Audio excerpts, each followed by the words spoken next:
अगर आप भी चाहते हैं LMS म्यूजिक का गाना सबसे पहले आप तक पहुंचे तो लाल बटन को दबाकर चैनल को सब्सक्राइब करें और बेल आइकन को जरूर दबाएं।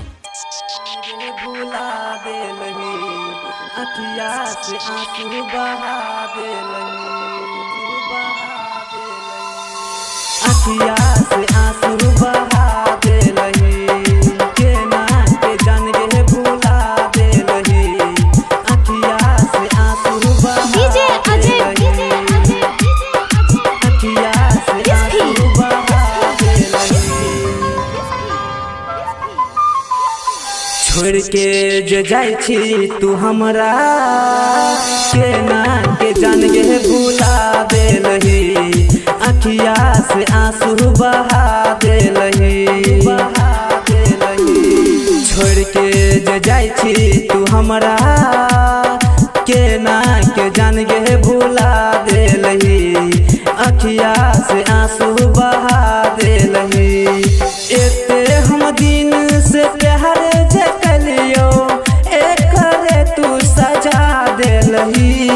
छोड़ के जे जाई छी तू हमरा केना के जान गे भुला देलही, अखिया से आंसू बहा देलही। केना के जान गे भुला देलही, अखिया से आंसू बहा देलही। डीजे अजय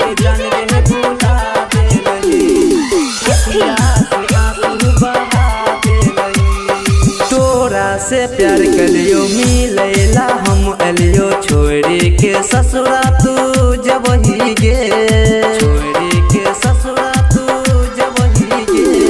तोरा से प्यार करियो मिलेला हम अलियो छोड़ी के ससुरा तू जब ही गे। दिल से चाह लियो मन से मन लियो हमरा तू ही तब भूल गेलही गे। एहन पराया तू भेलही केना के जान गे भुला देलही, अखिया से आंसू बहा देलही। केना के जान गे भुला देलही, अखिया से आंसू बहा देलही। डीजे अजय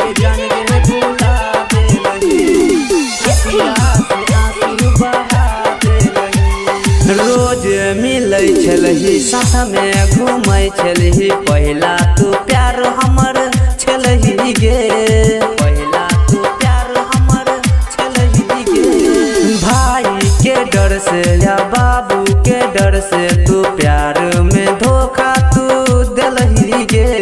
शत्रुघ्न कहो अर्जुन के किया ऐसन विपत तू देलही गे। मांगू में सेनुरा भर लेलही, चितरंजन के साथ तू चल गेलही, अखिया से आंसू बहा देलही। एक दिन से प्यार जकलियो एकरे तू सजा देलही। छोड़ के जे हमरा तू जब ही केना के जान गे भुला देलही, अखिया से आंसू बहा देलही। LMS music recording studio Darbhanga.